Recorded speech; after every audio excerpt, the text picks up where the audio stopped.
Hello, everybody. Welcome to a notebook. Can you believe it? I found a notebook. Now I can do anything now that I found a notebook. Reminds me of that one movie, The Notepad.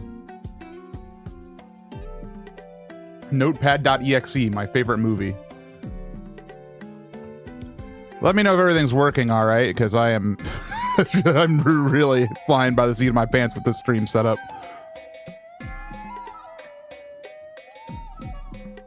Let's see if this works.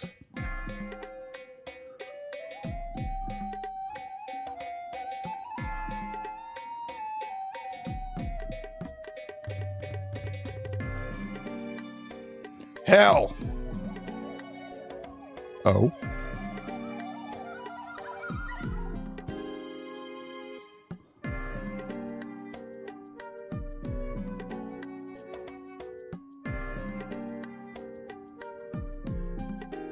Can you read this? Is this legible to the world? I hope so. Because there's nothing else I can do if it's not. I suppose I could zoom in a bit. Are my fingernails well maintained right now? Oh, thank God. I'm used to checking before I do pack-a-day, but not before I do put this camera on a notebook. Seems like the stream went live successfully. Hi, everyone. Welcome to a notebook. Actually, I'm going to lower my seat a little bit. Up! And then ram right into the thing. Come on.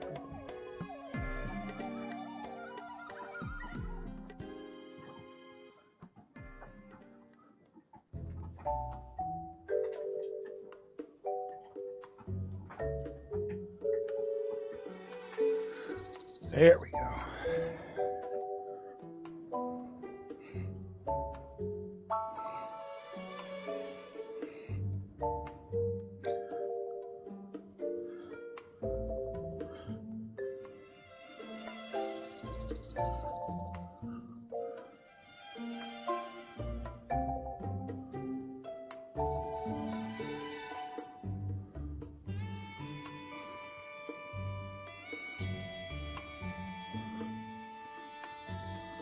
Draw my life. Your life.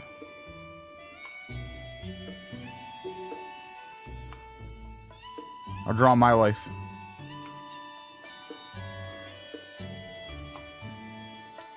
Maybe in a minute. Right now I'm drawing my desk.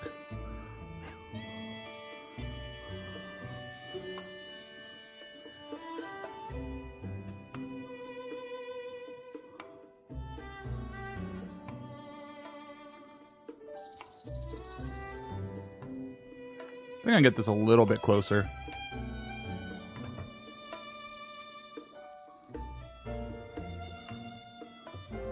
Cool.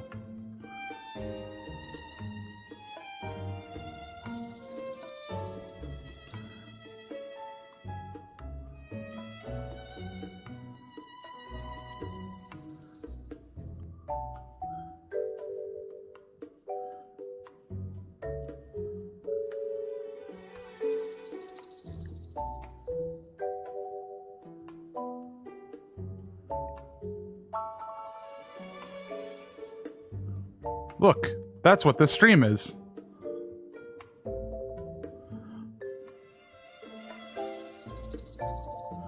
I'll draw my life over here, just for you, Stone.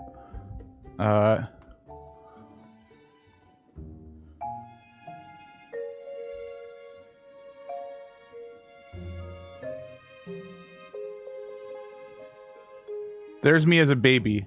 I'm born. And then Zelda. Now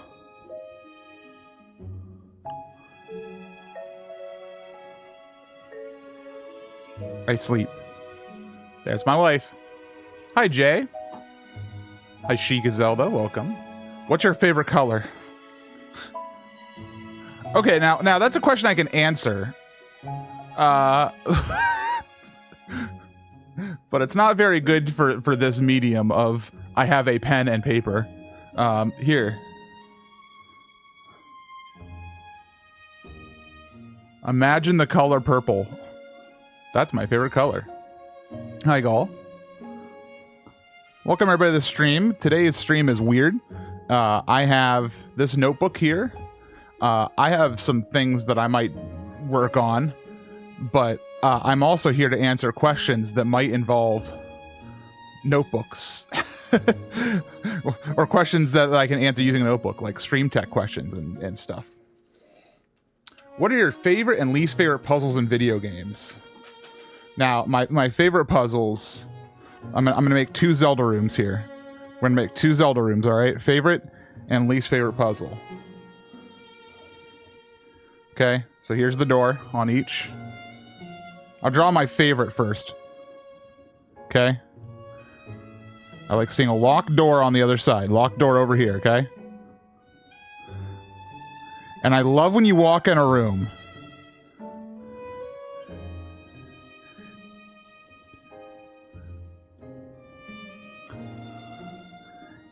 And there's blocks. And there's switches. And there's ice. All over. But, very importantly, there's also fire. I love when you walk in a room and you see, like, I have to get this block, this ice block. Let's make sure we know it's an ice block. Ice block. I get ice block onto switch, but you only have like a certain number of blocks, and you have fire, and you have to like do the thing where you push them around each other. Oh yeah, that'll go down here. Then it goes over. You know, you got to do that type of stuff. That's my favorite. My least favorite type of puzzle. My least favorite type of puzzle in a game.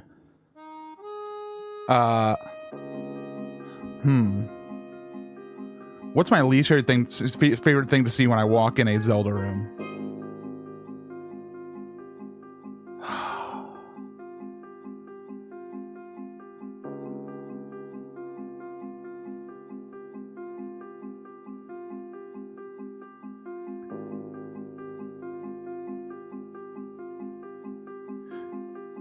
Okay, it's similar to this, but I hate it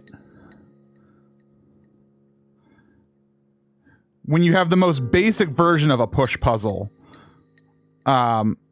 which is you see one of these, and the ignore that. Here. What I hate is this setup.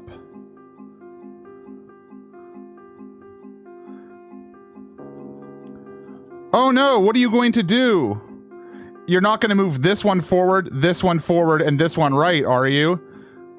I hate it when it's that, because they do that all the time. That makes me sad every time. I hate it when it's the same sort of like, oh no, what do you do block puzzle you see all the time. The 3 blocks side by side. Or even if they're in like this arrangement, and this one doesn't move or something, and you just have to push one of them, but like this one doesn't move either.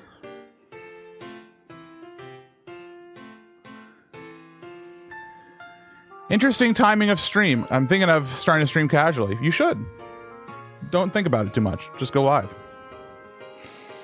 Here, let's talk about, and Lost Vagabond, I see your message as well, but I'm going to quickly divert myself, and let's talk about a stream schedule, okay? So we got a stream schedule here, all right? We're going to, you know what, actually, let's go vertical mode. So we're going to start, like, let's start at a normal start of day. Let's start 9 a.m. Okay, 10, 11, 12 p.m., 1, 2, 3, 4, 5, 6, 7, 8, 9, 10, 11, 12 a.m., 1, 2, 3, 4, 5, 6, 7, 8. So there's your 24 hours in a day, right? There's your 24 hours a day. Now, let's assume if you're waking up at 9 a.m. and you want 8 hours of sleep. That means you got to be in sleep by 1 a.m. So we're just going to block this off. That's sleep. All right. That's sleep time. You know? Now, let's block off first hour. That's wake up time. Got to get yourself up. Got to get yourself breakfast. Got to get yourself, clean. Got to, do your teeth brushing, showers, and all that stuff. Now, I don't know about you, but most people work a job of some sort. Now, let's be nice, all right? Let's say you work 6 hours a day. Now, that's me being nice. I know many people work many more hours than that. Some people work 10 close hours a day, maybe even 12. But let's say 6 hours, all right? So let's just go 1, 2, 3, 4, 5, 6. Let's just say you got a nice little cozy job where you don't have to work too much, all right? We'll call that cozy job. We're going to put a little smiley face, all right? We're even be generous and say that also contains a lunch, all right? You get home from work. All right, this is home from work. Okay? This is home from work. You now have 5 p.m. to 12 a.m. to fit in your stream. Now, I'm just going to say 3 hours is a decent stream length. Going much longer is better. Like a 6-hour stream is preferred if you want to go full time. 6 hours is a good amount of time to do. But, I do 2 a lot of times. Let's just say 3. So we could fit in the 3 hours here anywhere. Uh-oh, we forgot. We need to make sure we eat dinner before we go to stream. So we're gonna have dinner time plus say hi to your partner. Okay, let's say hi to your life partner. Let's imagine you have one of those.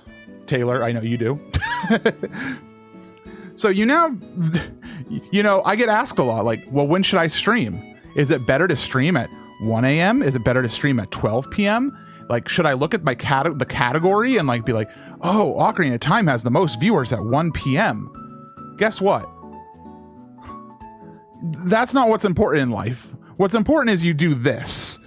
You say, what is the stuff I can't move? And you see to yourself, I have 6 p.m. to 12 a.m. to fit in a 3-hour stream. 7 to 8, 8 to 9, 9 to 10. All right, you could fit in a stream block like this anywhere. All right? But here's the problem. Here's the problem with life. Okay? Life is not this easy. Because as my friend Stone is putting on the chat, MC, you have Survivor time on Wednesdays at 8 p.m. Uh-oh, I can't stream every day at 6 p.m. anymore. I can't stream every day at 7 p.m. anymore. I can't stream it every day at 8 p.m. In fact, Survivor's an hour and a half. So let's just make sure that's fully extended.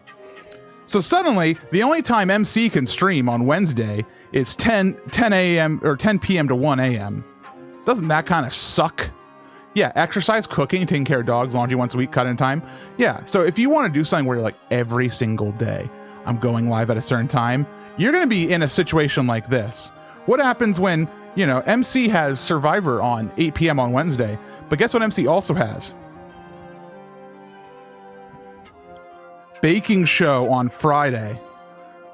I watch Baking Show on Friday at 10 p.m., not 8 p.m., 10 p.m., which means I cannot do a thing where I say, hey, everybody, my stream is every day at 9:30 p.m. or 10 p.m. I can't do that because it's now blocked by Friday baking, So it's having a schedule that, the best type of stream schedule is one you can put in a block where you say like this: stream every day at 8, 8 p.m. Eastern time. That's my favorite thing that I wanted to do. MCG8 was a thing for a reason. But here's the problem. That's not realistic for most people. Unless streaming is your job and you can carve out stuff like this and you can move these type of things everywhere. You can shift your sleep schedule down and up. And, if this is not your full-time job, this should never be your goal. You should do something reasonable. You could say every Monday, Wednesday, and Friday, I stream at 8. You could do something where you say, every weekday, I will stream in the evening. All right. And on the weekends, I'll stream during the day. And you know what? That's not as nice and pretty and easy to communicate to people. And it certainly is not as nice as every day at 8 p.m. because this will get people to show up for your stream every day at 8 p.m. This is a gamble. This is what MC's doing kind of right now, except he's streaming during the day. He's streaming before any of the 8 p.m. gobbledygook starts, all right? So MC wants to make sure he avoids all this. And luckily, MC has a flexible job, so I can fit in anywhere, like in this period usually, depending on meetings and other engagements. This is what right now is the MC zone, all right? That's kind of what I've been doing lately. MCG8 is a brand. Yeah, exactly. If you can do something like this, that's fantastic. You love to be able to meme up a stream schedule because then people will show up for it. But if it's not your full-time job, it's probably not realistic. Anyway, that's my thoughts on stream schedule. I had another question come in. And by the way, again, welcome everybody who's come in. Zachy, I see. Twitch plays everything. We're doing a thing where I will talk about stuff. And we'll answer questions using my notebook as a helper. Lost Vagabond said, what's something that took you forever to realize when you were doing wrong in your streaming setup? Okay, now that's a fun question because there's like 1,000 things I could answer. Because when it comes to technical setups of streams and broadcasts and events, there's always 1,000 ways you can get better. There's always something more expensive and bigger out there. So I guess the first thing I would say is calm down, make do with what you have. The second thing I would say is people get in the... I'm going to adjust a setting real quick. People get in this way where they don't realize that there are other types of video platform out there, like video streaming. So most people, when they start, they have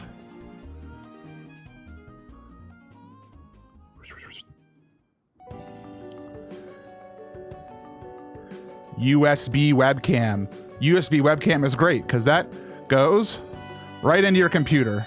Computer's happy. All right. But the thing about these things, usually they're about,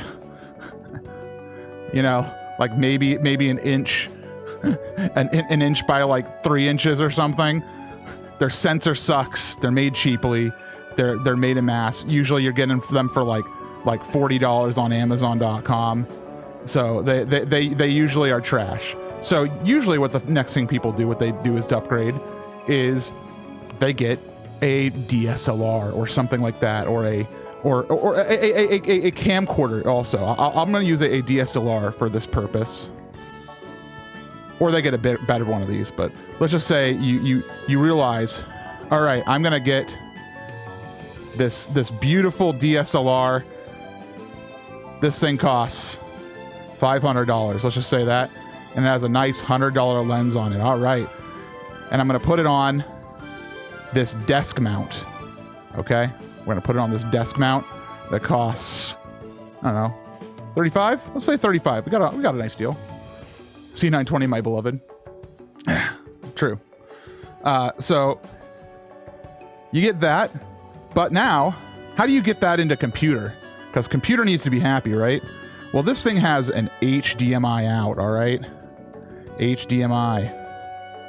So you have your cable come out of that. Woo, your HDMI. Huh? And that's when you got to get a capture card.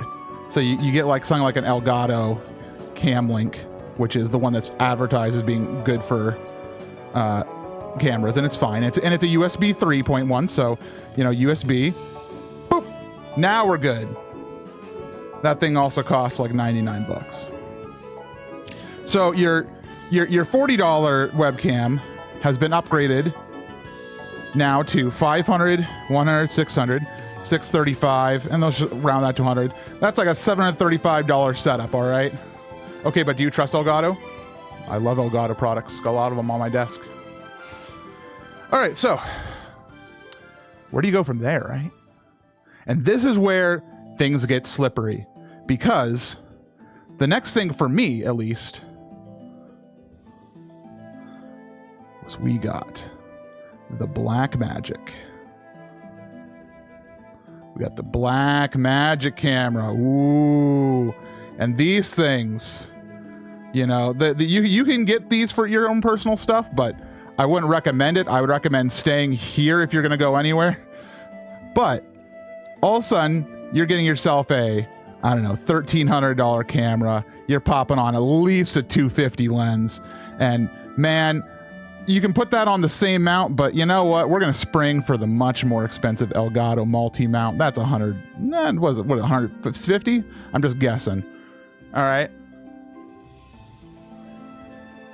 This is the Zellathon couch camera. Yeah, exactly. Now, this thing luckily still has HDMI out. But here's the problem. Let's say you're being a really, you're a really cool person now, and your computer is really far away from your setup. Let's say it's 50 feet away. You know, maybe this isn't like a home stream setup anymore. This is a setup for, you know, you're getting a little bit more professional into events and stuff. All right. I use SDI at home. Yeah, many people do, I'm sure. But so that's when you grab yourself an SDI cable. SDI is a cable that a lot of people don't know about. It looks like a coaxial, partially because it's not. I'm not going into the specificities. It looks like a coax cable, and it kind of is, but it's not. 3G, 12G. Let's not get into stuff like that. Let's calm down and let's just call it SDI. All right. Now SDI is nice because it can go a long distance. It can't go forever. Please note, it will still also have signal loss eventually. So SDI goes all the way your 50 foot, and it can plug in to, you have a couple options. You could get yourself a Elgato Cam Link, and then a SDI to HDMI converter. You can do that.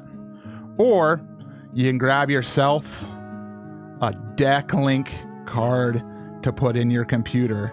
It's a nice PCI card, and that can take your SDI directly. It can take up to 4. Man, get yourself a Deck Link Quad 2. That thing can take 8 SDI inputs. All right.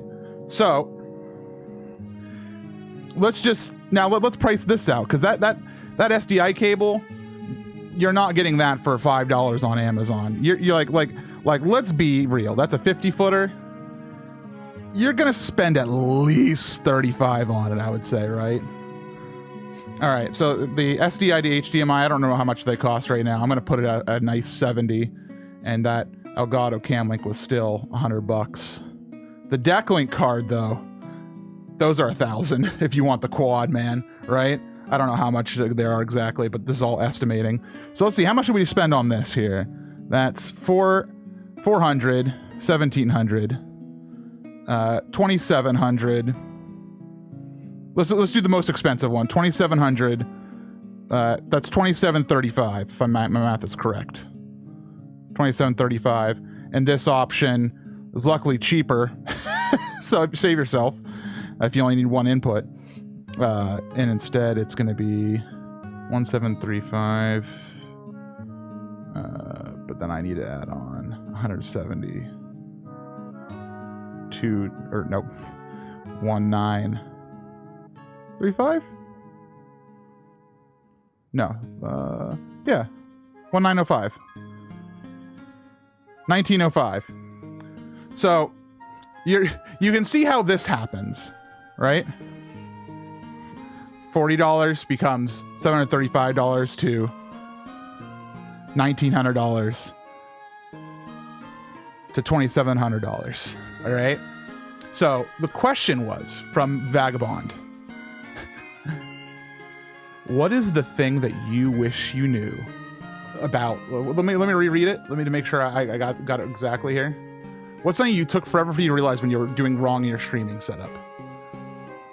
My mistake, and I may have started with something different, but that's okay. We're improvising everything.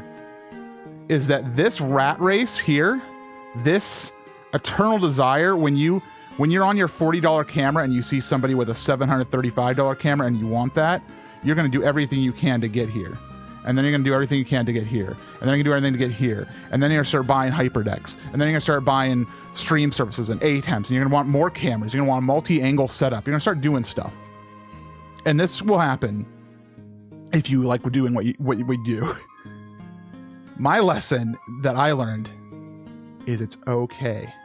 It's okay to settle for what you have as long as you know you still have something good. Like staying on this forever, not great. I think that this is a worthwhile setup. Right now I have a really nice handy cam that I've had for probably close to 10 years now, on an Elgato multi-mount, so something like this, but it's one that didn't require a lens. You know, it's a nice thing, and it's going directly into an Elgato cam link. You know, I'm happy here. When I do my you know, events and stuff, maybe I can start budgeting for stuff like this, but if I'm doing home stuff, I need to be happy here. I need to not be wanting to chase this all the time. There are times when you can make reasonable upgrades, but if you're a starting streamer or you're just like trying to make your way through the world, work with what you have. Work with what you have. And that's the thing that I wish I could go back and tell myself, because that's how you end up with a lot of junk. Because man, once you upgrade to the $150 camera stand, what are you gonna do with the $35 one? You don't need that. You don't need that anymore. So that's gonna go into a storage room. What about this webcam? It's gonna go nowhere. You know what? You know this. There's stuff that just like piles up, and this is like one example of just cameras. This can happen with lighting. This can happen with audio. This can happen with set design. This can happen with peripherals on your computer. With everything.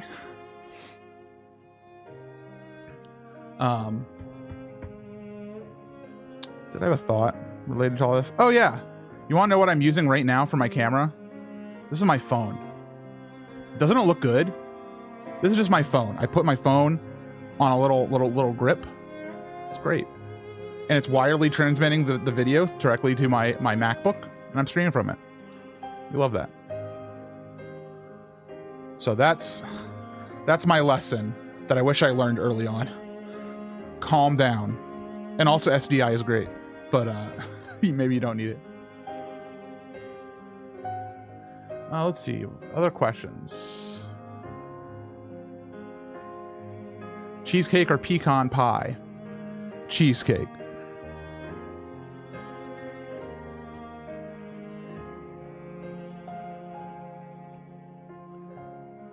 Survivor stuff.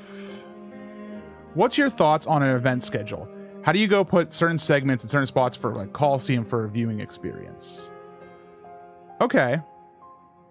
Let's talk about scheduling for an event. I guess we'll talk about an event schedule. So one thing I always say when we do event scheduling for any event is you need to have enough paint on your palette.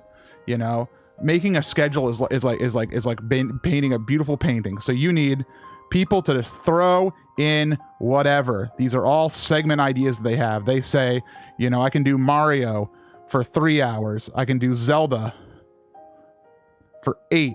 I can do Metroid for 2. I can do Bad Game. Let's just call it Bad Game. I can do Bad Game for 10 hours. And so on and so forth, okay? So for me, how I go about this, because for Coliseum, we have 3 12-hour days, all right? And these are not exactly 12 hours each, so just imagine. Now, here's the thing. When you look at all of the paint on your palette, you go, okay, well, what is like one good Mario segment? Find the good Mario segment. Find the good Metroid segment. Be like, okay, we don't need this Mario segment. We already got a good Mario here. We already got a good Metroid, so we don't need that Metroid. And you look at submissions and stuff like, oh, Bad Game. Bad Game might be a bad game, but it has an excellent runner, somebody who's very good at commentating. So a star runner, you know, but here's the problem.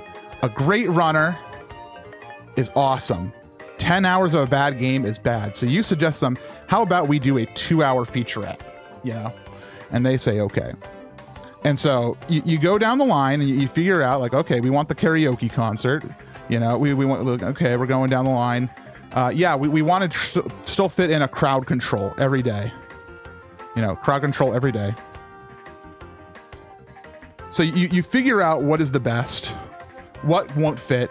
Sometimes, you know, okay, the Zelda 8-hour run, we're doing 3 12-hour days. We can't have that much Zelda, you know. Sometimes you have to make those hard cuts.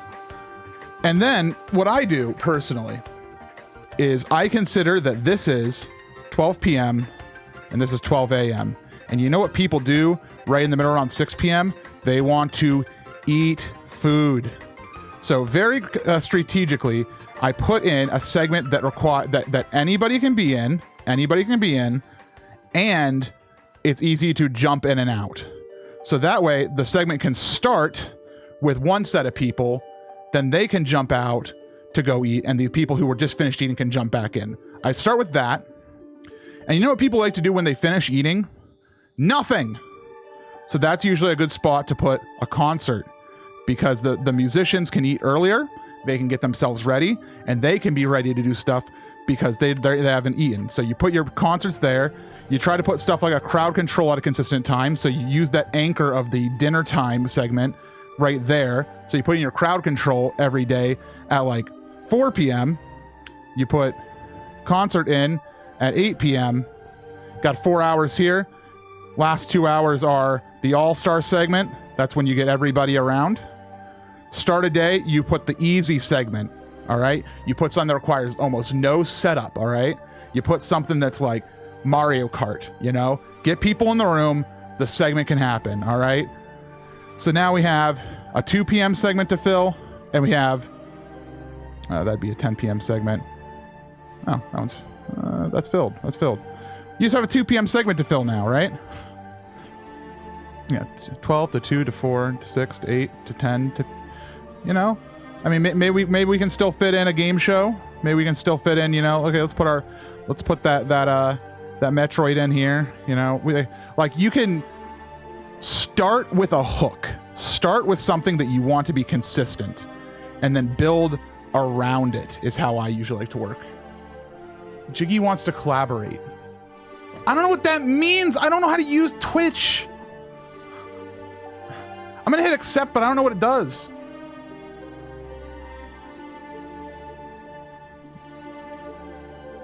Hi.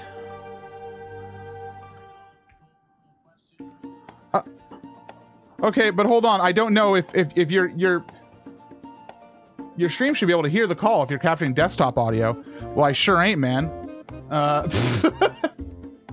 No, they need to hear you. Hold on, I can fix this. I'm a technical wizard, man.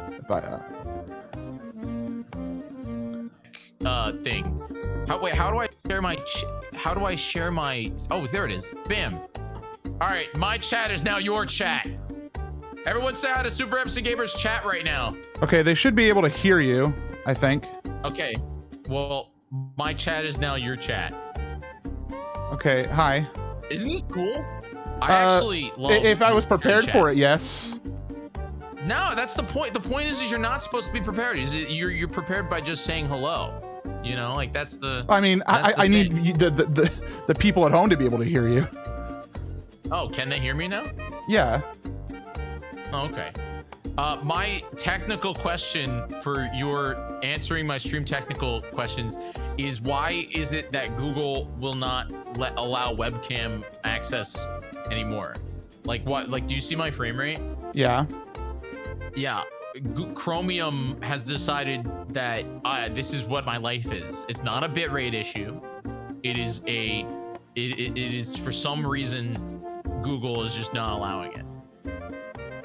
It works fine on every other browser. Are you using that camera on your stream? But yeah, well, no, this is virtual camera. But if I switch to another camera when I'm not, like, that's not in my OBS, it still doesn't work. it's very strange. I've looked into it, and like it has to do with hardware acceleration, but if I turn on hardware acceleration, it only works for about 10 minutes and then it stops. I don't really know how to help you with that. Aw, what a bummer. So wait, so does Firefox work for you, or is it only Chrome? So Firefox works fine, but it is only Chrome, and it goes all the way to even Google Hangouts or Meets or whatever the heck it's called.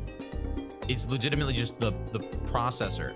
But the problem is I've been running into having to use specific like for example, I ran like a Microsoft show last week. And I had to, it was like basically like one of our old shows that we used to do. And I had to be on camera, and it was funny because I was in a call with, and one of the speakers is Michael, what's his last name? Michael, you don't need to know his name. Of an S. Yeah. He's the founder of Justin TV. It was him and Emmett. Oh, okay. And so I did the whole session, and I did it, with my camera off, obviously. And at the end, I turned on my camera because I wanted to say, I was like, hey, you made the thing that it allowed me to, pay for college, and it's legitimately my job, And he started flaming me. He was like, you're a Twitch partner and you don't have a working webcam? And I was like, my God, man, Google Chrome, help me. What are you on? You're on a PC, right? Yeah. Yeah. That sounds like you got a deeper issue on your computer. I mean, she's not happy. She's tired. I've spilled coffee on her many a times, but like, I don't know. It works on every other browser, which means it can't be a true hardware issue. I mean, Chrome sucks overall. Yeah. Like I'm using Arc browser, which I really like, but it's also still Chrome underneath. Arc browser? Yeah, I use it on my Mac. I know they have a Windows version, but I think I've heard that the Windows version is underbaked still. I've used Opera before, Opera GX, and that works great. That's still Chrome though. It's not though, because it doesn't work with all. Grammarly doesn't support it. Yep, it's still Chromium under the hood. Everything is Chromium. Edge is Chromium, Chrome is Chromium, Opera's Chromium. Safari is different. Safari is WebKit, and Firefox is its own backend. But the problem I'm running into is that there's some sites that just don't work on not Chrome. Because Chrome has the market share of like 80% or something silly like that. Which is funny because it used to be Firefox that had about, I think it was like 60. When Microsoft lost the power with their not Edge, what was the one? Internet Explorer. When Chrome started kicking up, that was when it happens. Are you trying to add me to your scene right now? No, I was trying to give you my camera, but then it just made my camera small. I'm streaming off my Mac right now. This was supposed to be a very low tech stream, and then you called me. The best way to do it is to turn on virtual camera, but only use the source of your camera. I can't even start virtual camera right now. My Mac is scuffed right now. Really? My Mac is scuffed at the moment. That's interesting. What's been the hardest stream question that you've gotten today? I mean, I've only had 3. We were just talking about scheduling for like an event like Coliseum. We talked about the biggest lesson I had to learn while streaming, and my answer was, you don't always need to chase the next big tech upgrade. You can be very successful and happy with something decent. If you get yourself a DSLR with an HDMI cable running into a cam link, you're better than like 80-90% of streamers. You probably don't need to upgrade to a Blackmagic and figure out a whole SDI system for your stream. Yeah, no, that's a good lesson to learn. As a tech hoarder myself, recovering tech hoarder. Yeah, same. Yeah, I'm in recovery. I just want to get rid of everything. I've realized I think the main problem that I'm running into now is not a problem. It's just a thought, is that things that I thought were a good investment really just aren't good investment anymore when it comes to tech. And tech is like cars. But the problem is that Yeah, all you need is a good. It's like cars. You need one good car to get you to work and back. All right. Yeah, but like when people buy cars, they think, oh, it's an investment, but not really. Like your car loses 50% of value the moment you buy it off, you run it off the lot, until it's a classic. And tech is kind of the same way, but even slower. Like for example, like everybody's talking about how next year 8K is going to be like mainlined for most televisions. Like 8K panels are coming out right now and they're going to be more affordable and blah blah blah blah blah. But like in reality, people are talking about shooting on 8K cameras, and we just finally got 4K 60 available on a lot of cameras, but not all of them. I mean, the biggest problem is that we still live in an era where like a lot of the United States and many other countries just don't have the bandwidth for that type of broadcast. It's funny because like, so Twitch, and I think I could talk about this now because Twitch, it's past that, but like Twitch just did 4K testing with like, I was in like the beta or whatever the heck it is. And I didn't actually do a main broadcast in it because my tech could not handle it. Yeah. My tech could not handle it. But in reality, I also know that there's so many different limitations. Like for example, the camera that I use right here can shoot in 4K 60. The A6400 can do it, but the capture card that I'm using, the AverMedia, can only do 4K 30. So in reality, it's like you're not making a better product by upgrading to 4K at this point, but now they're pushing to 8K. And kind of going back to what I was saying before about how like tech slowly dies. It's like now I don't think we are ever going to see a nostalgia for 1080p. Like, yeah. Unlike what we are seeing with nostalgia for like what I'm doing on iPod or CRT. Yeah, or CRTs, and how CRTs in that 4:3 format has nostalgia baked into it. You know what I mean? Yeah. It's a real interesting conversation because it's kind of like how DVDs are not nostalgic at all anymore, but VHSs are. It's the same. It's like a video format. It's strange. It's like I either want it in 480p with weird interlacing, or I want it in 4K. Yeah. So, I don't know. It's challenging. I'm not too worried about 8K and stuff. I think that we also live in the world where like people are still, how do I say this? People are still slowly dealing with their TVs and stuff being 1080p and not caring. We live in a world where like the PS5 Pro announced and everybody's like, I don't care. That's so little difference. I don't care about that. I'm not spending the money on that. And like, you know, we know Nintendo's going to come out with a system, and you know what? It'll probably be higher resolution than the Switch. But guess what? It's still not going to be crazy, because at the end of the day, I think most people realize that good experiences are not necessarily based on the number of pixels on the screen. It's based on what people actually use for it. And so I don't think there was as much of a rush for 4K, and I don't think there will be as much of a rush for 8K. I think that there's a lot of people still very happy with 1080p. Why would we skip 2K? 2K is pretty good.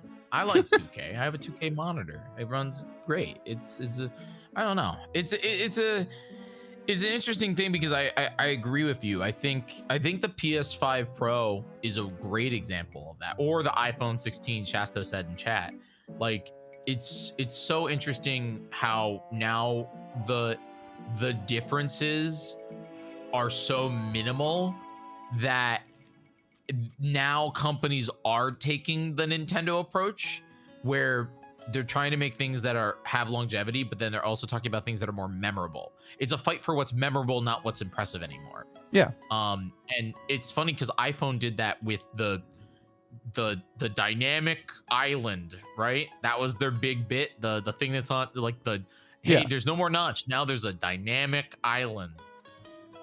But then now, when we've had mine's the 14 years. You have the same phone as me, right? You have the 14 Correct. Pro or whatever. That was the first. We're the dynamic island generation. Yeah. Now it's like the second round, or the third time they've had dynamic island. It's like they come out, they say the same things. I was with you when we watched the Apple event, when we, you know, the bezels are 0.5 of an inch more thin. It's like you don't get a big dramatic change anymore. And that's why I feel like tech jumping, it just sucks because it creates a lot of e-waste too. It's does. Like I have a GeForce 1080 Ti sitting in my parents' basement, and that was like the graphics card. You remember that was like graphics card. I needed to use a 1080 Ti for a long time. Not even that long ago. That's crazy. I think I had that. I remember upgrading from the 770 in my first New York City apartment. So I was in college. So that was about 8 years ago. Which it wasn't that long ago, but like less than a decade ago, we were rocking 1080s, which now can't even run like web browsers, which is insane to me. You know? Yeah. It's crazy. Dino has one. I'm gonna end this call and go focus on those. Yeah, go do Stream Tech.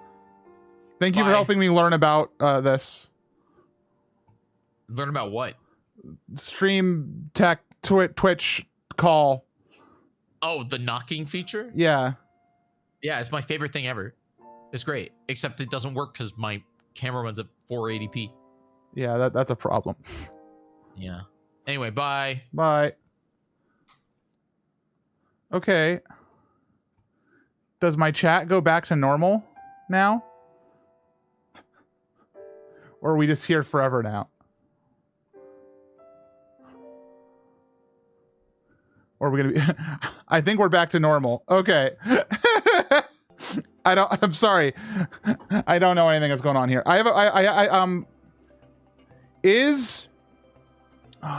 Where's the question? Is Secret Fury here? F-I-R-I. Are you still here with us right now?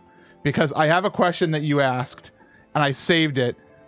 Oh, you are here. Thank goodness, because I feel bad because you asked a question so long ago and then we had a little bit of a distraction here. And I see your question, Dino, which I'll get to in a moment. So, Secret Fury asks, how do you grow your channel when you have a full-time job doing something else? I did answer a little bit of this a little bit ago, which I'm going to talk... I'm going to bring it back up. I talked about having a stream schedule and ignore all the scritchy scratchies where, like I said, okay, you're busy from 9 a.m. to 5 p.m. every day. You got to go to sleep by 1 a.m. You know, you got this period from 6 p.m. to 12 a.m. where you can stream, but then you have other stuff that likes to slot itself in, right? So how do you grow your channel? I encourage you to do the following things. One, do a schedule of any type, even if it's loose, even if it's 1 day a week. Commit to a time. Try not to make it too complicated. Obviously, you're not going to be able to do, I stream every day at 8 p.m. That's probably a hard thing for a lot of people, especially if you have a full-time job. The second thing is, when you miss a stream schedule day, two things. Okay. Two things. If you miss a day, all right? Two things need to happen. One, tell people, like, make a tweet saying, I'm not going to be streaming today. And with one A, don't say sorry. Now you might be saying, MC, what do you mean? I've been taught like a good boy to say sorry for when I do something wrong. You're not doing something wrong if you need to take a day off of stream. You know, Even if it's your job, you don't say, sorry, I can't come into work today. You say, I can't come into work today because I am sick. And if someone is mad at you for not saying sorry, then that's on them. But I have to apologize. You don't have to apologize. You don't have to tell people sorry for missing a day. I see it all the time on my Twitter feed. I see, I am so sorry, everyone. I cannot stream today. I have fallen ill. I will make it up to you tomorrow with a 10-hour stream. Sincerely, streamer. Wrong. What you need to say is, I'm busy today.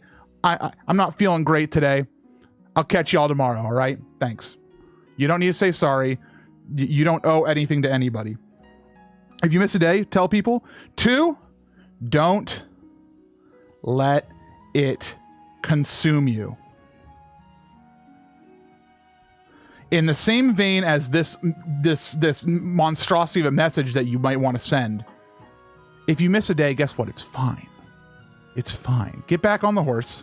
Stream on your next stream day, on your scheduled day, all right? If you want to do a bonus stream, that's fine.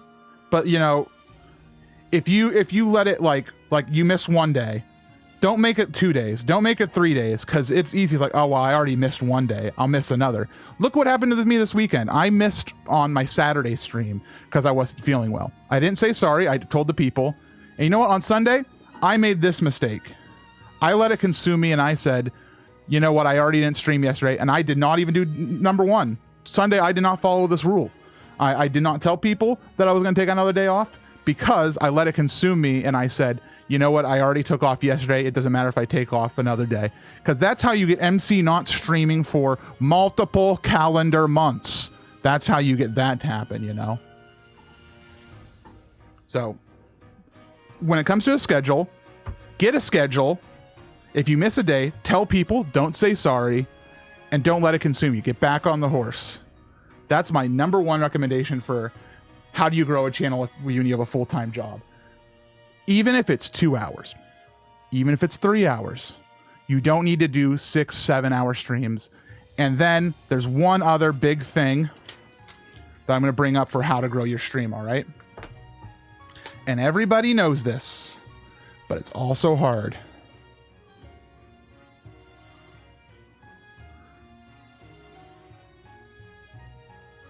Collaboration. All right. I want you to think about something. Here's MC. Okay. Here I am. I'll make sure you know it's me, because I'll have a triangle on my head. All right. There I am. MC has a lot of stream viewers. Okay. Here's MC's stream viewers. That's you. Oh my God, that's you. This is MC's stream right here. Okay. MC and his audience. Well, I collaborate with Jiggy, who you can tell is Jiggy because he's wearing sunglasses. And he's got his viewers, and many of them intersect with MC's stream, all right? So he's got his circle. But guess what? When we collaborate, when we have a stream together like we just did, there's some people over here who have never heard of me who are going to be like, oh, MC was really smart and he was really funny in how he chastised Jiggy. I'm going to go check him out. And more people will float into that area where it's a shared audience. Some people think that circles can't overlap and you can either be in one circle or the other. That's not how this works. Okay? But here's the fun thing. Now, this is for the sake of example. Over here is Josh Jepson, who you can tell is Josh Jepson because he's got the hair thing. And he's laughing. Or dead. I can't tell which. Ha ha ha. Josh Jepson's audience. Let's say I've never met Josh Jepson before, all right? Even though I have. Josh Jepson also hangs out with Jiggy on his stream. And so they also share some audience bits. But you want to know what's wonderful? If you're collaborating with Jiggy, some of the people that are coming over here are then eligible to come over here. Like they will move. And you know, Josh is, I don't even know who Josh collaborates with. I don't know who they collaborate with. But they're going to keep moving along the path and discovering more people along the way. It's not always big, and like it's kind of a funnel type thing where there's only so many times a raid can happen, and they just might not like your channel. But it's all about continuing to, like me collaborating with Jiggy gave me access to all these other people who might start to eventually watch you. But imagine what I do if I go and I collaborate with somebody that Jiggy's never heard of before, and that's Smash Brothers Player 44, all right? That's a person I just made up. They're not real. Guess what I just did? Guess what I just did? Because Jiggy's never collaborated with them, that unlocks a whole new circle. And you know what's crazy? Along the way, Smash Brothers player plays with other Smash Brothers player who plays with Tekken player, who plays with Tekken player, who plays with somebody who really likes Microsoft games, with somebody who really likes to play Rareware games, who's in Josh Jepson's circle of Banjo friends. And guess what happens?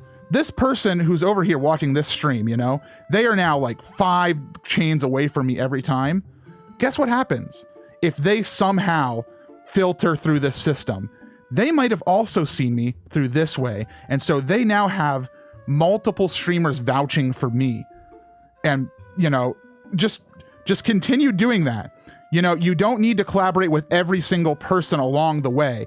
If you do that, you're going to burn yourself out, and you're never going to be able to stream on your own and prove your own worth. Just find some people that are in your circle that you like to work with. Don't like if you are a hardcore speedrunner, you probably don't need to collaborate with a Roblox player. It doesn't overlap unless you're a Roblox speedrunner. But find where the circles intersect and just collaborate with people you work well with. Don't try to get everybody. You're going to lose your mind trying to do that. Just find the people that you work with well. Now that said, the question that I was asked here from Secret Fury is, how do you grow your stream? And while I don't think I need to go into depth much more than this, I'm going to check my email. Oh, my domain / products are pending removal. That's okay. I don't need that one anyway. This is if you want to grow your stream. You know what? I'm going to talk about something else. And this gets a little bit into mostly me, all right? These are not the only way to do things as well. So, let's talk about growing your stream. Okay?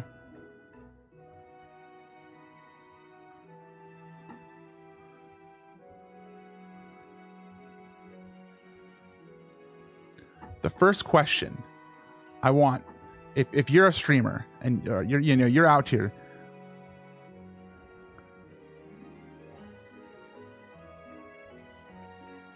do you actually care about that? Because guess what? There are a lot of ways to grow your stream fast. If you want to grow your stream fast, you can run giveaways. You can start collaborating hardcore. You can be sending out emails every day. You can be making clickbait. You can do things that you actually don't want to stream. But if your goal is grow your stream, you can do it. You can do it right now. But it's not going to be what you actually want. What do you actually care about? And now I'm going to shift this conversation to talking about me. Me. I used to, let's go back in time. Let's say 2012 MC, all right? As indicated by the impact font MC Gamer logo. Back then, my house, my rent was paid because of that. If MC doesn't make YouTube videos about Minecraft, I lose house, all right? Let's shift now to 2024 MC.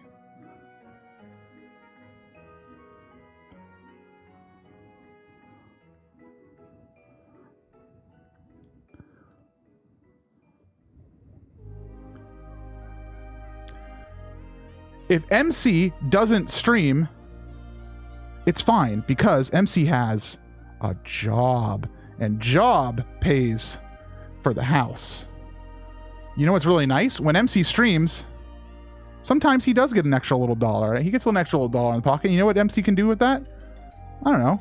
Maybe putting into a nice little savings account. Maybe he can put it into a nice little Lego set. That's nice. That's a nice to have. Maybe he can put it into debt. But I don't have to stream. Back here, MC cared about paying for the house so he can continue to live not in his mom's house. But over time, as I learned and grew up, I got a job. I got a husband. I learned a lot more about myself. I started taking care of myself. And I realized that the thing I do on stream... Here's me. You can tell because I'm got curly hair.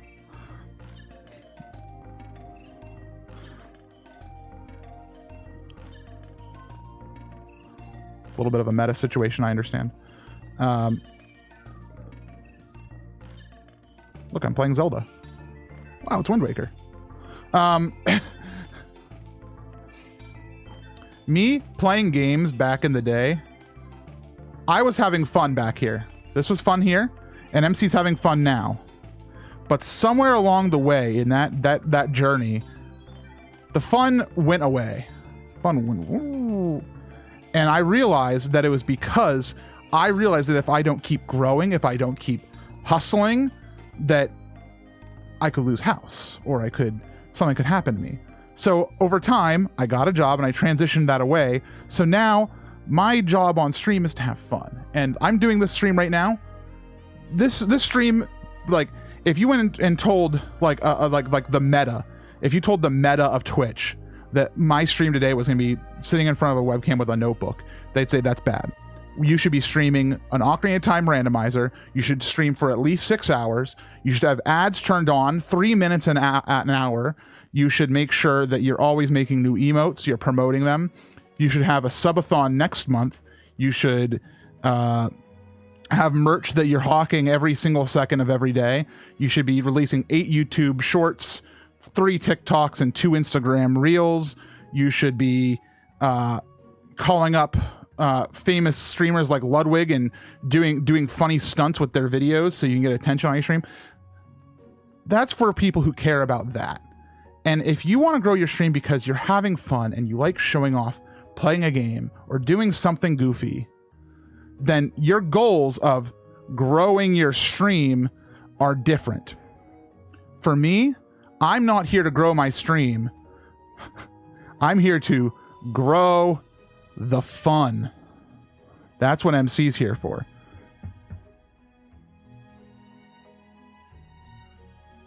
The macOS webcam thing? What? What happened? What happened? Oh wait, did it do the thing?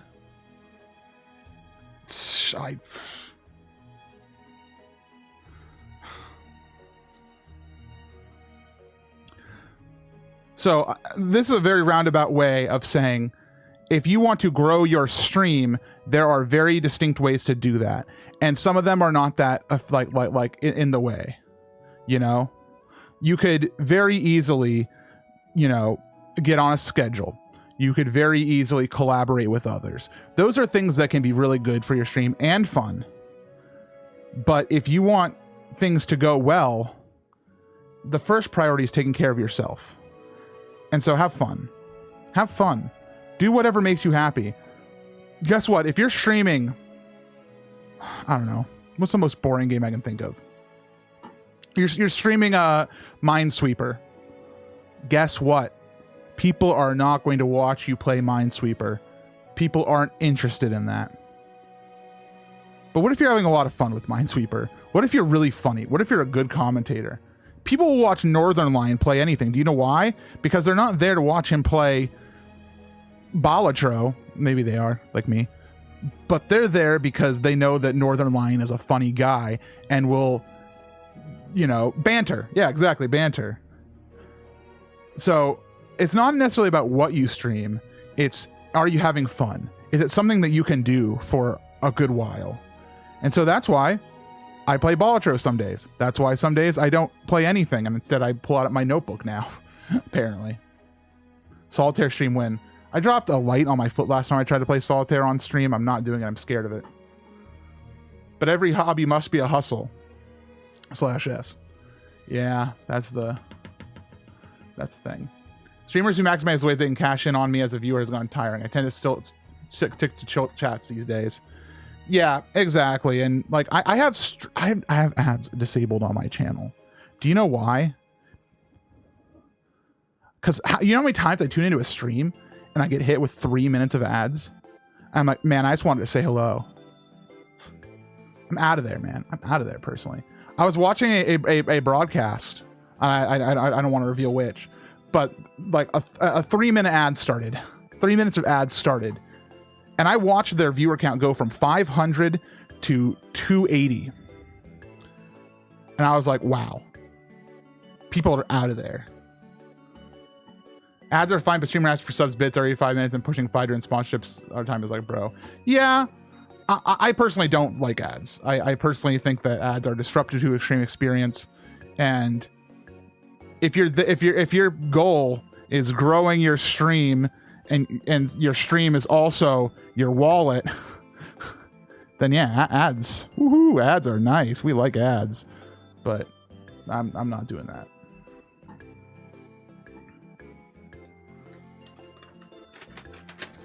So Dynamation asked a question. Let's see what did Dinos ask. I think he said it was an easy question. Stream tech question that's easy to answer. Every time I stream a new PC game, I add another source to capture the game. So my scenes end up with huge lists of old sources for past games. Please help. Okay. This is great. This is a question. No, this is the type of question I wanted to answer, to be honest with you. So I'm going to talk about an OBS scene format. All right.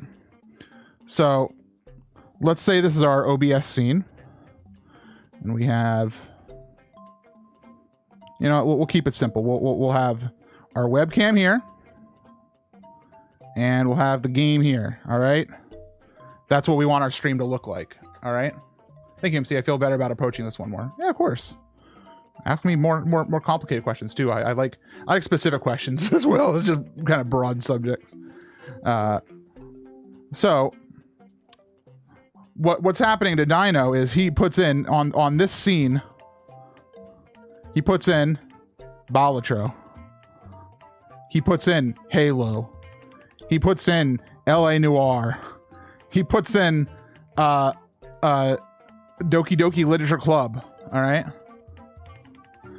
Puts all those in, but then you end up with this stack of all these games that you put in the scene, you know?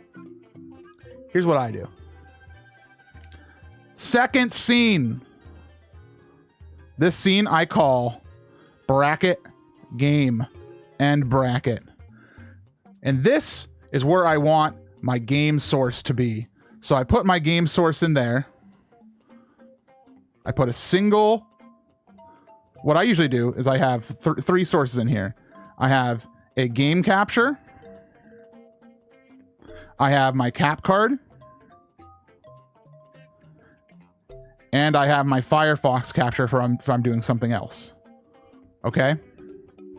And I set each one of these to a bounding box of 1920 by 1080, stretch to fit bounds. So that way if I crop it down, it'll go all the way to the edges.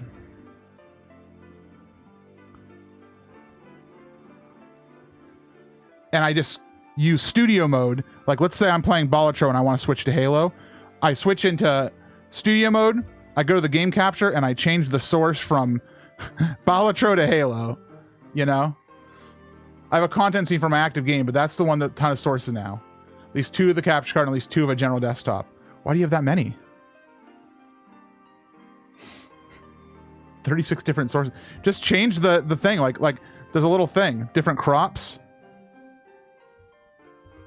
Are you not using the filter? There's a filter. Filter for crop. And you can even name them. Filter crop. Because then you can just have all the crops in the filter list. And you can just pop those in. But I was going to offer you a different solution here. But if I play an N64 game, I want the game right aligned instead of centered. Okay, follow me, all right? Let's not talk about the filter right now. Okay, so let's say I have an N64 game that I've cropped down and I've chose to stretch to bounds. That means that this N64 game is going to be bad because it's going to be in 16:9, all right? Because it's stretched to the 1080p. And if I went over to this scene here, it's going to stretch all the way, okay? It's going to be bad. So I have a scene here. This is full game. So I know that that's the full game here. What I have another scene. This is 4:3 game. And so if I put this scene in here and I squish it into the box, the 4:3 box, because of this, it will then put it back to normal. Is it technically lossless? No. Is it good? Yes, it's fine. People are not going to notice it squishing back into place. If people start getting at you at that, like, you're playing an N64 game, you know? We've done it during Zellathon many times and nobody's complained. So I personally have a 4:3. I have a 16:9 sidebar, so I can still do this type of layout.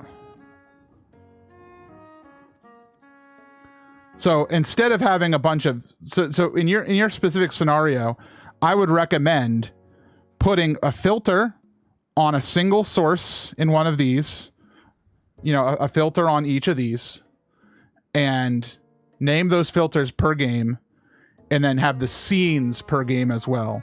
So that way you don't have to swap all the time. At least that's what I would do. And you know, there are a few other resolutions I recommend other than 4:3. You're going to want 3:2 for GBA.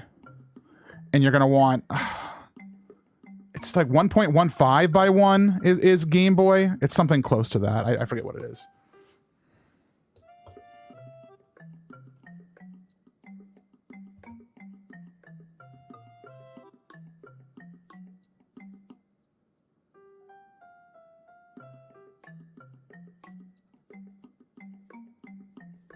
(16:15). Of course it is. Why not use the capture foreground with hotkey method, by the way? Huh? What's that? Am I learning something right now? Does this make sense though, Dino?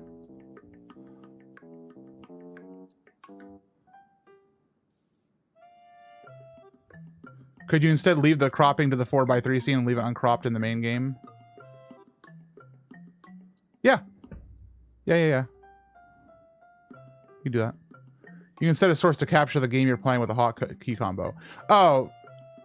Yeah. Like, I was wondering about that, but if you only have one game capture that you swap the actual source on it, like the actual input, then that's fine, which is what we were mentioning. But I didn't know there was a hotkey for that. I have an idea of how to clean this up. Yeah, follow up. I love talking about OBS magic, man. Let me talk about something that I did at Kaizo Coliseum. So, what about a pileup of occasional overlays like a Discord chat display? I usually just have like an overlay scene. What's the way to crop one camera between two scenes without messing it up for one of the scenes? That's an interesting one. The technical answer, if you don't want to make a mess, I think the best way would be to put the webcam source in 2 different scenes, and then add the scene to another scene and edit those. But I would have to think about it a little bit more specifically. We're talking about OBS scene layouts only? No, we're talking about whatever. I was actually going to talk about something real cool. So, during Coliseum, end of segment, all right? End of segment. What needs to happen is it needs to stinger transition to the bumper scene where we play videos. Then it needs to fade transition at the end of the bumpers to the BRB. Then it needs to play music.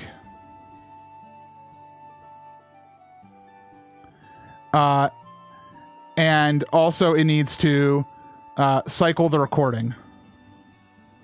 Okay? It needs to do all this. Back in the day, what MC would do here is he would set the transition to stinger. He'd hit the button to go to bumper. At the end of the videos playing, he would switch it to fade. He would hit the BRB button, and then he would play on foobar. And then also cycle the recordings. And also, I forgot, we'd also have to mute the microphones over here. Mute the microphones. This all... Wait, what? Use foobar 2000? It has some good API stuff, which is why I still use it. I still use foobar. So how many button presses was that? This is at least 3 because I have to do multiple things. 3, 4, 5, 6, 7 button presses at least. Oh, actually restarting at 8. So I made a button using the software BitFocus Companion, a brand new software for me. It's actually been around for a little bit apparently. One button to rule them all. That's called End Segment. And you want to know what's awesome about this button? It does this, it does this, this. And you know what's cool? It uses a OBS plugin called, what is it called? Automatic Scene Switcher, ASS. That's right, ASS, Automatic Scene Switcher, to detect when the bumper videos have ended to do the next action. So it's literally like one of the biggest problems with this whole setup is that I have to sit here for multiple minutes waiting to go to the BRB when, you know, there's people waiting for me to set up the next segment. So I press this button and it does all of this for me. So I don't have to do anything. I walk away from the computer and start working. So that's something that I did recently. And that's the type of, you know, people talk about like, oh, I want to get the biggest camera. I want to get the biggest, like these new lights, and I want to get like the biggest stream deck. And you know what you need to do? Automate your stream. In bumper videos, you can mistake the timing of the end if you don't know the video. True. Is there anything else here?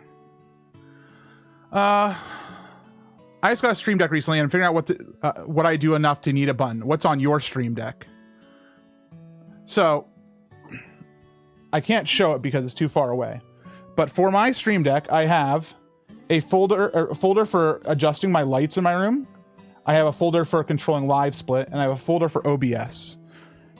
And my OBS and my buttons are laid out like this.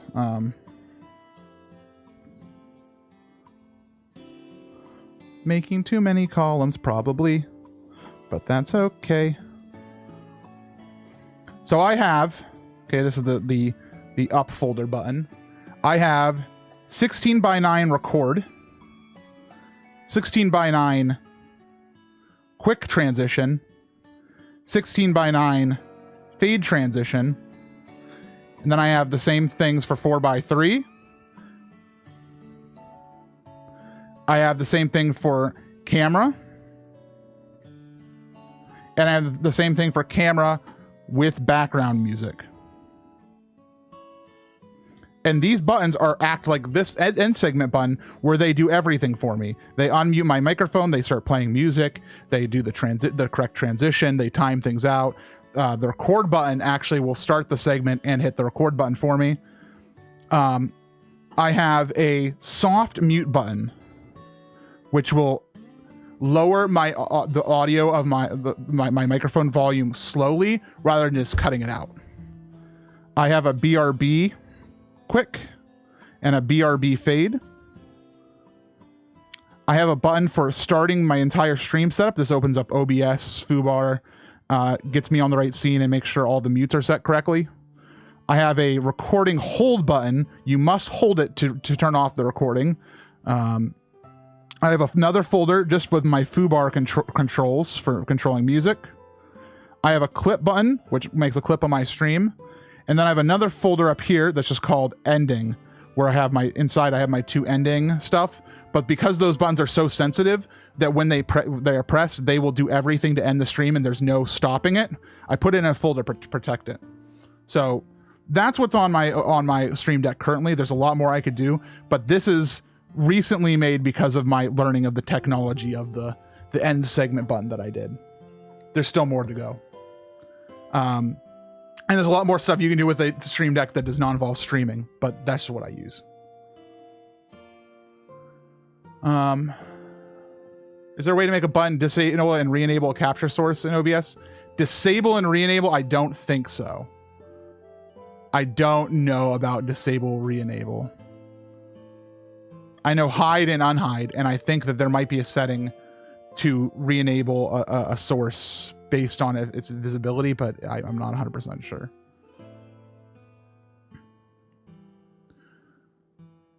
Stone. My favorite part of those Coliseum stream layouts is that cool bar at the bottom that has the donation details. Whoever made that is pretty rad. So true, Stone. Question for later after this. What are your recommendations for getting a clean local recording without stream overlay while still streaming the version with overlay? I currently have a hacked weird solution with Spout and 2 different OBS, but if you have another way to do so. I do. Hold on. I need to open up my PC to make sure I'm giving correct information.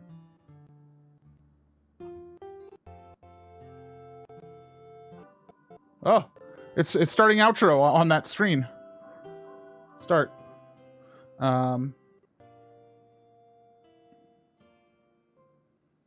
Where are the settings for this?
Unfortunately, there are ways to have output recordings to a different... Oh, I used it before. Source record. It's called source record. Source record is good for recording sources. And I think you can put it on an entire scene. It acts as like a filter that you can put on.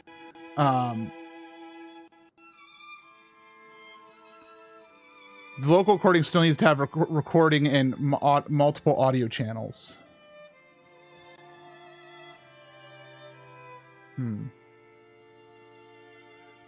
Okay, so I'm sorry. The short answer, Liminality Carb, is yes. I know this is possible.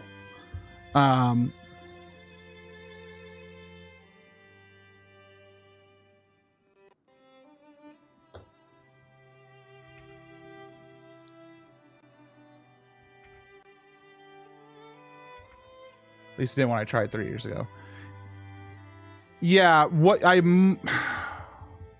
Okay, so in OBS, and I'm going to open up the panel so I can be smart here. I can be a smart chicken. When you open up the Advanced Audio Properties panel on OBS, Advanced Audio Properties, you'll see each thing like alerts, microphone, desktop. You can see all your audio sources, and then you have the tracks, right? And you have up to 6, I believe.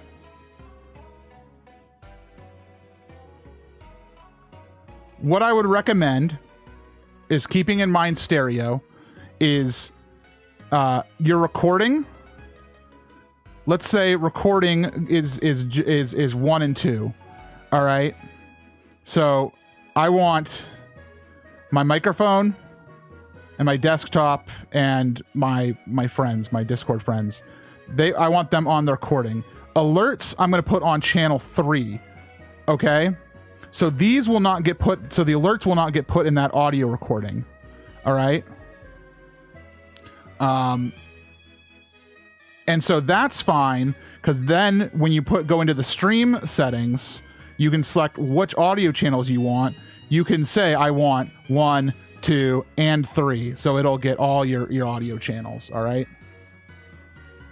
But your recording can be set to something different, where you can say, I want for my recording, I only want 1 and 2. So you'll get the audio without the alert sounds with that by default. And then what I'd recommend doing is using source record to record your individual scenes that you want.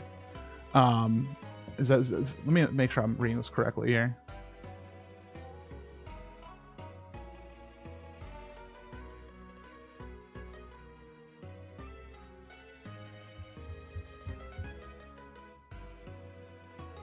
Yeah, so let me think about this. So we have our program, and we want program with overlay, and that's actually the scene that goes out to Twitch. So this is a scene that gets put into here. So we'd have this scene would be two sources, program and overlay. Probably overlay on top. So then you would just need to make sure that you're using studio mode to edit program only and not actually changing. I probably shouldn't call this program. I'll call this scene. No, don't call it scene. Call it main. This is the main broadcast. And then you just have to make sure recording this scene with source record, but you're going to use the audio, so that'll get you the video from source record of that scene, and then your audio you would use from the main recording. So you'd have to have both recordings going unless source record actually respects audio channel recording. Did I solve the problem? Yep, that's basically what I have where audio 1 goes to stream. And recording sets 2 through 6, so it puts it in those audio line. I'll give source record a shot to re-verify the audio line part. Yeah, then you would have to take the video from the source record and the audio from the main, if source record does not allow you to set what audio channels you record. Because if this will allow you to only do 1 and 2, then you're fine, you know. This has been a big. This is a good one. I think that works. Let me know how it goes, Liminality Carb. That was a fun problem. That's what I wanted, man. That was exactly what I wanted. I got given an OBS problem. That was great. All right, I'm a little bit behind. Yeah, automation for Stream Deck. I know you explained something else, but get to this. I've been streaming for 4 years with no connection issues between OBS and Twitch. I've not changed anything outside of adding sounds or adding pictures. Now, OBS and Twitch disconnect while streaming every stream. It auto reconnects for 30 seconds, but it happens in every stream. I'm hardwired to my PC and lowered bitrate to 5,000. I've switched servers as well. Some do better than others, but it disconnects often. Liminality Card, feel free to queue up your question. Okay, so our issue is OBS and then Twitch server. My first question, in this magic pipeline where you are dropping connection, are you dropping frames or are you dropping connection? Like it's just flat out, just it cuts out, goes to 0 frames per second, then comes back? Or are you just like dipping down like 25, no frame drops? So it just cuts connection. Oof. Literally cuts out to 0 and comes back.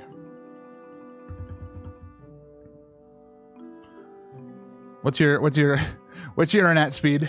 What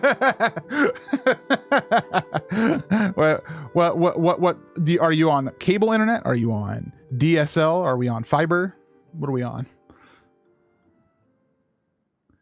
1 gig. Oh, geez, Louise.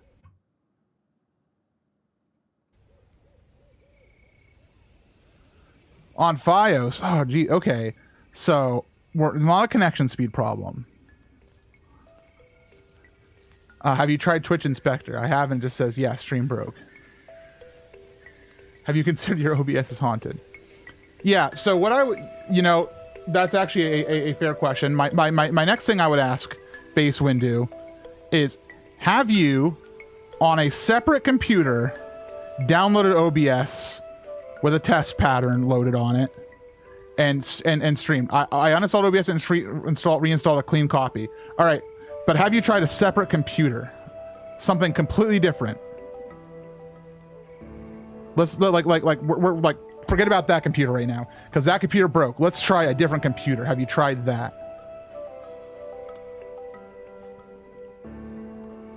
I have not a separate computer.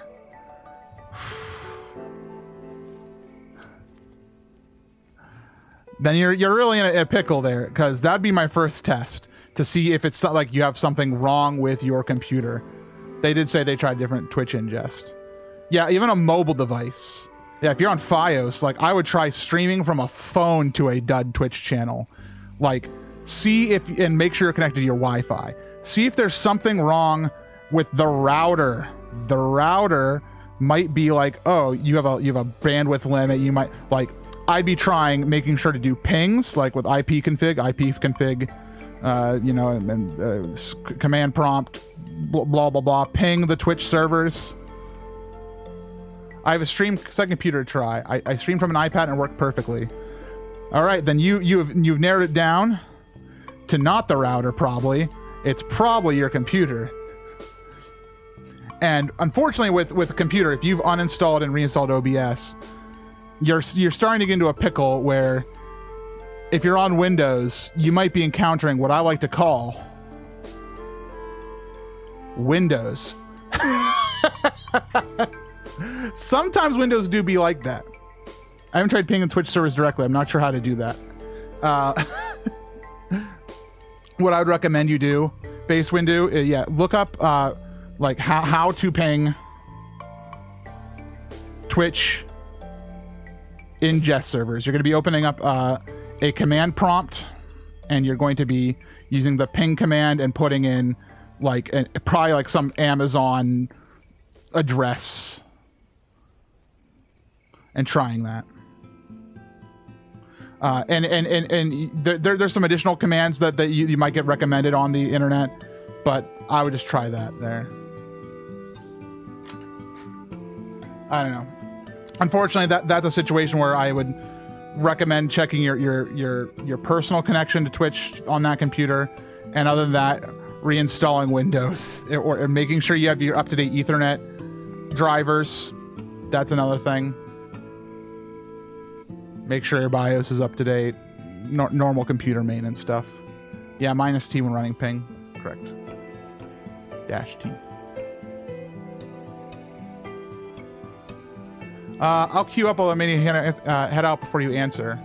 Any suggestions on how to equalize audio levels on a Discord line? Or is it basically increase each person's audio to try to get them manually the same? Have some people who are quiet, have some people who are loud, have some people fluctuate constantly. Okay. I would first try your best to dial them in the best you can before you go live. But then you're going to take your Discord audio source and you're going to put a filter on it. And it's going to be a compressor. Now, compressor is awesome. A compressor can make your audio all sound very similar volume. Because so this is what a normal audio looks like, all right? You have your quietest volumes to your loudest volumes, all right? What a compressor can do is do this. So your loudest volumes never go above like, you know, -5 decibels. So if someone's being really loud, they're actually not that loud comparatively. A compressor can do that. But here's the problem. Whenever you start compressing and you compress harshly, you're going to very slowly deteriorate the sound of the stream.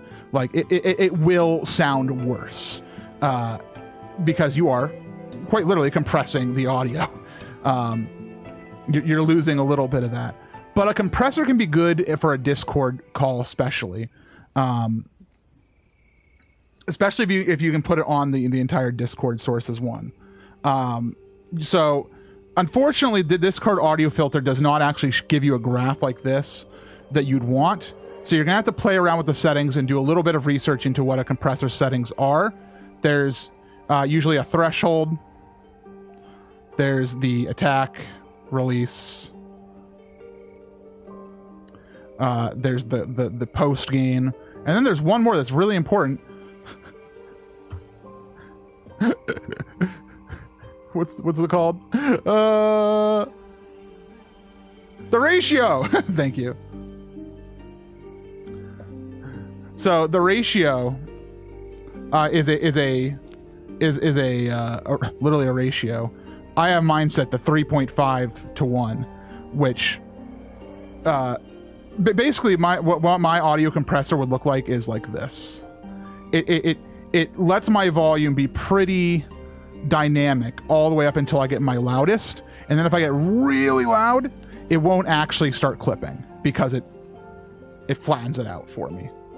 And this is good because you can set your compressor to actually it's gonna get a bit weird. I'm not Basoonify, but there's stuff you can do to make your quietest sounds actually start like here and have like a very slight compressor on it. Well, that's just pretty aggressive, let's be honest here. I'll give it a shot. I admit my main issue is quiet people dying out. Yeah, it's always hard, but like if you can compress your loudest people down to a level where they're around the same as your quieter people, you can then, like, you know, if you can get them to like -10 decibels or something, you can then add in the post gain of like 6 decibels to get your overall ratio here up to, you know, -4 decibels. What the heck?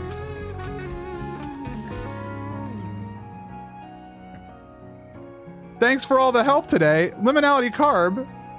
Thank you so much for $25. That's super generous of you. I'm glad that my advice has been helpful. I feel like I that made me feel really good. Thank you. That made me feel really good.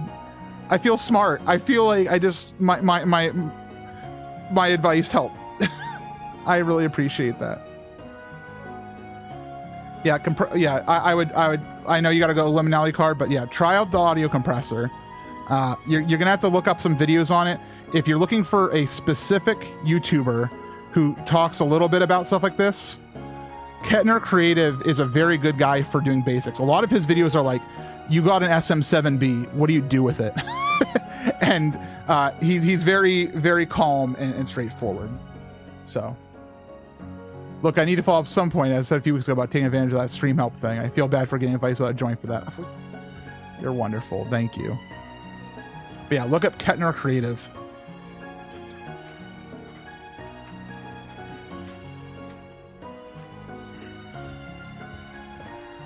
I don't think I have any other questions queued up. I don't. I dropped 155 frames. Oh. I've also streamed almost 2 hours. I can't believe that.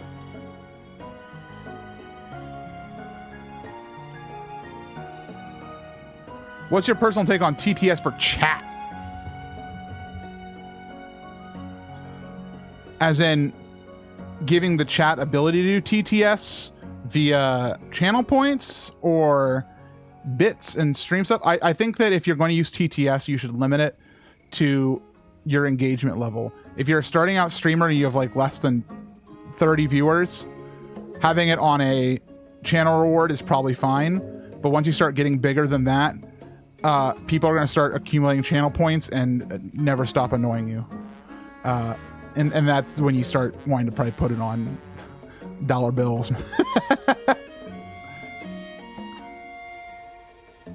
I don't like it when TTS sounds the same. I hate it when I go to streamer and I can hear the same boring man. I'm not too bothered by it, personally.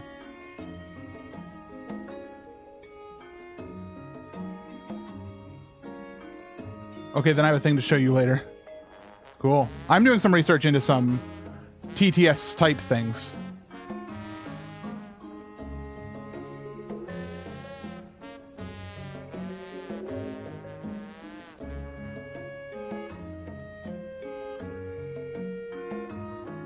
This song goes crazy.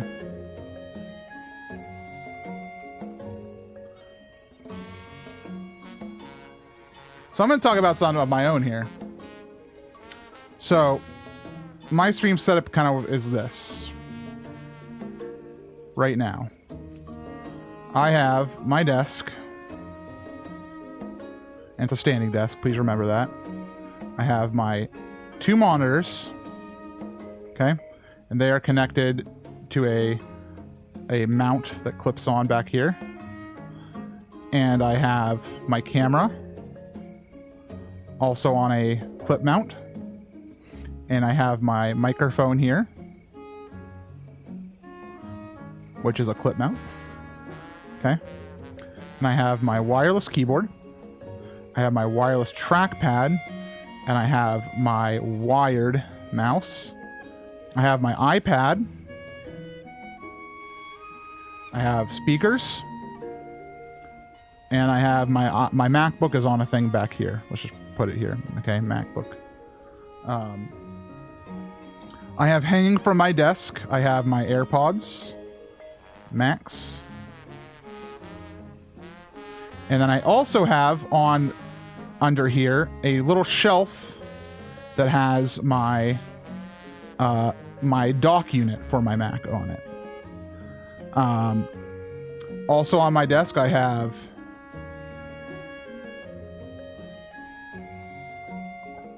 my Elgato Wave XLR. I have my Stream Deck XL, and I have my smaller Stream Deck.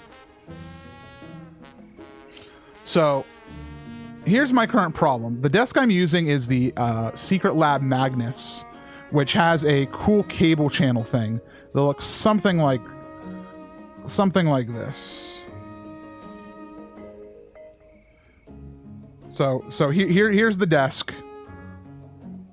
And then it has this flap thing that's on a hinge, you know, that you can hinge up and you can put in things like a power bar, and you can have all your cables running in here and then down the leg like this.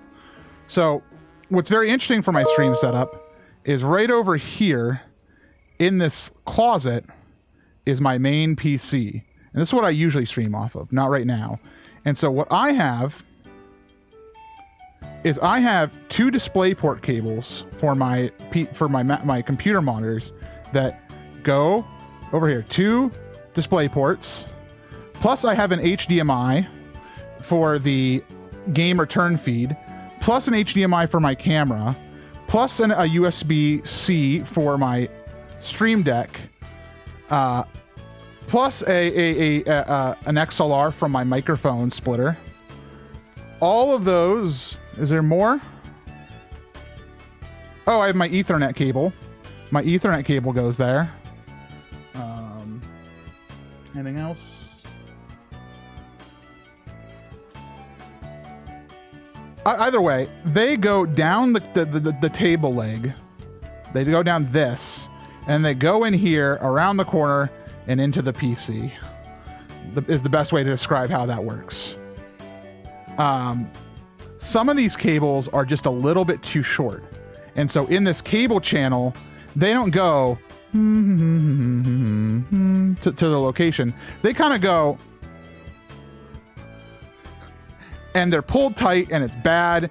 And like on the back side of my monitors, so the back side of my monitors looks like this. So they each have like a mounting thing that has like a secret cable channel in it, so you can like hide your cables in these. But here's the problem. These two monitors need to be connected via a USB-C cable to work. And the only one I have is too short. So I can't go cable into here, then back out here. Instead, it has to go like this. And it's really ugly. I also have my charger on here. So I've purchased a number of objects to improve my desk experience recently. I've purchased longer cables for the closet. I've purchased a longer USB-C so I can hide it. I purchased a wireless mouse. Thunderbolt dock for the PC. I got some right angle charger ports for like the iPad, so the iPad doesn't have a cable that's like really ugly. Yeah, just a lot of like really nice things to hopefully tidy it up. So that's my project coming soon. Also, I'm loving the vibes and knowledge while I do my homework. The mindset conversation from earlier was really great and reminder too. I have a bet with my girlfriend about not saying sorry for the things I'm not doing wrong. It's a hard cycle to break, especially if you have generational trauma. Dun. Hold on, I need to check. I've had like 80 work messages come through.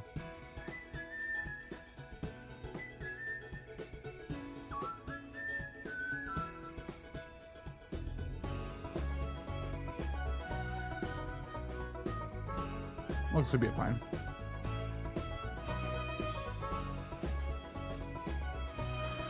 So yeah, that's a little bit of something coming up soon. Oh, and I also got an Elgato prompter. I got an Elgato prompter.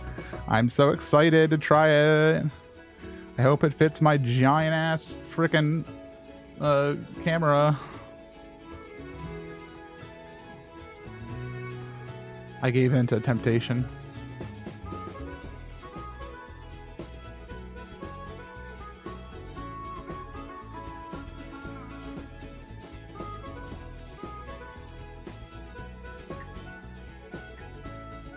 Question, what does button 13 do? 1, 2, let's find out. That's 8, 9, 10, 11, 12, nothing. What's a prompter? It's a screen that displays things on it, and then a mirror, basically, a transparent mirror reflects it in front of a camera.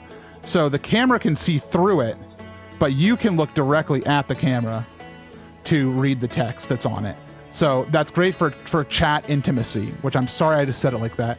But like when I'm reading chat, it's so nice to be able to look directly at the camera. I want to probably convince myself that it's worth that much money. Michael, I've been battling that for like literally a year. Zachy! How do you make a flushed face?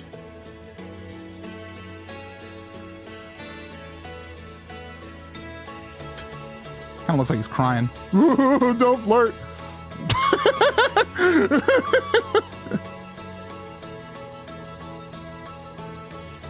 I'll cry. This is an art request stream now. Hey, this song is great, but it also is very loud. Draw Bowser in a Link hat.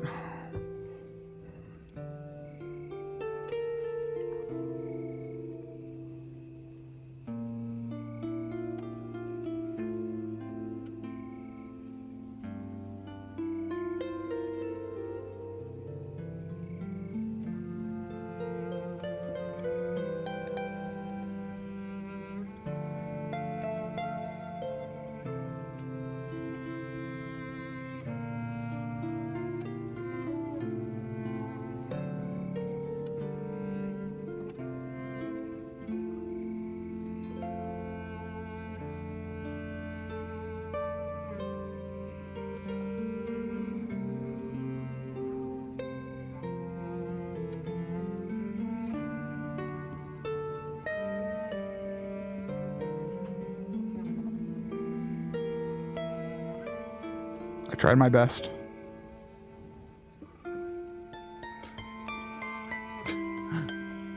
Hi, MC. Cannot say for long. I want to say I hope you're well. I'm doing great, Mario Girl. Thank you for stopping by. Mario Girl. I can draw Mario Girl.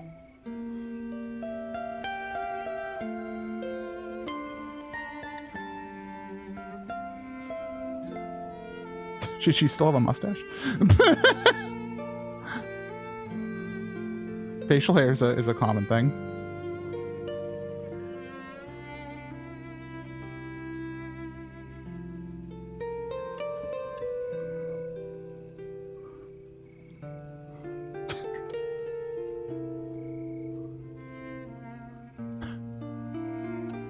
Doesn't feel right.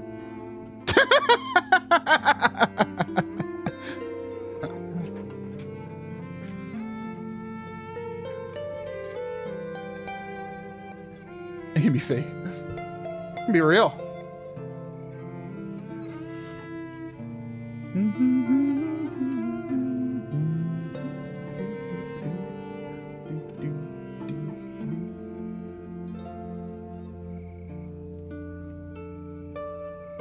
So if we have any other questions or art requests. My drink still got drink in it? Oh, yes, baby. Yes, baby. Wait, you can almost see me. All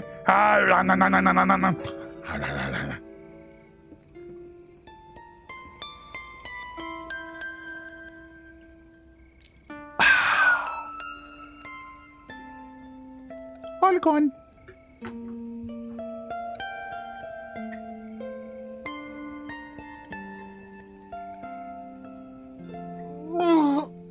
Stretchy time. All right. Here's the problem, everybody. Here's the problem I got right now. I got 2 bars in my life. 2 big, thick bars. All right. This bar goes from... Hold on, let's make sure we're giving accurate information. You're slowly... No, don't... Steven Vlog, don't talk to me right now.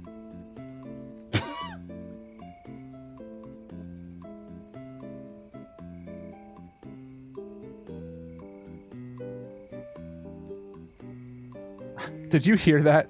I don't think I ever disabled that audio source. We gotta learn where Mal is going.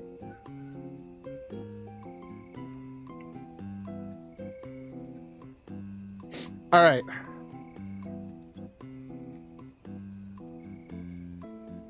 So we have 2 bars that we have to fill, all right? We have this one that goes from 0 to 500. And right now we're at here. Okay? This bar is filled up to here at 362. And this bar is filled up to here at 1,346 out of 3,000. All right. So Here's the deal. I have a goal right now in my life, which is to get my Super MC Gamer stream archive channel on YouTube partner. And right now, this is our current stats to do that. We need 500 subscribers and 3,000 hours watched in the last calendar year, 365 days. So this bar is really nice because I just have to get 138 more people to click the subscribe button on my channel, which I will post the link for in the chat right now if you don't already. We hit that. That's goal 1 done. This is the harder goal because we have to get people to watch my stream archive channel, which might happen if you do this. But if you're ever bored and you want to help me with my bars that I'm trying to do in my life, pop on Super MC Gamer Stream Archive. Have a watch.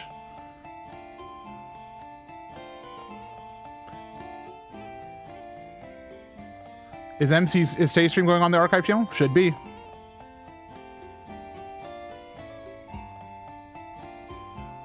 Life is a sequence of bars. So true.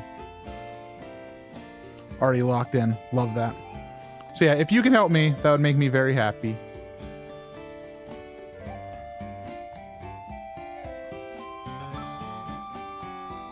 This is the praying emoji.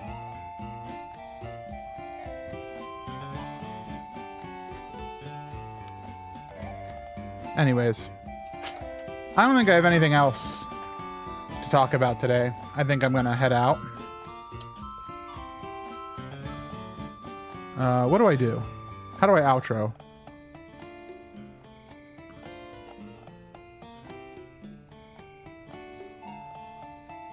Any fun streams planned? Not right now. Honestly, I have a trip next week to the West Coast. That's my biggest thing. Once I'm done with that, my focus is shifting to another project which Stone and Jay know about, but the rest of the world don't.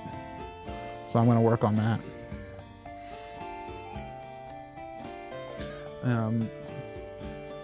But yeah, thank you for hanging out with me. I really appreciate it. Stop the music. Thank you for hanging out with me, everybody. I really do appreciate you being here. You can tell it's trust. I'll tell you as soon as I can. Tomorrow I should be streaming again. Don't know what, don't know when, but I'll be here. Thanks for watching, everybody. Thanks for being awesome. Take care of each other and yourself, especially. I want to see you here next time, all right? All right, love you. Bye-bye. There will be no more viewing tonight.